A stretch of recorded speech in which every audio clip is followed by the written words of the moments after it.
இன்றைக்கி இட்லி தோசைக்கு தொட்டுக்க வெங்காயம் தக்காளி சட்னி தான் செய்ய போகிறேன். ஒரு வாணலியில் ஒரு கரண்டி எண்ணெய் ஊற்றி சோம்பு நறுக்குன 2 வெங்காயம் போட்டு வதக்கிக்கலாம்.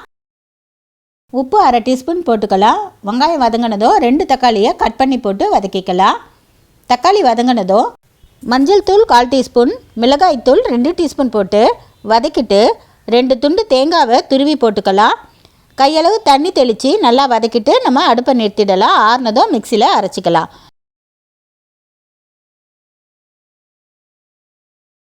ஒரு வாணலியில் ஒரு கரண்டி எண்ணெய் ஊற்றி கடுகு உளுந்து கருவேப்பிலை போட்டு அரைச்ச விழுது சேர்த்து தேவையான தண்ணி ஊற்றி 5 நிமிஷம் கொதிக்கட்டும்.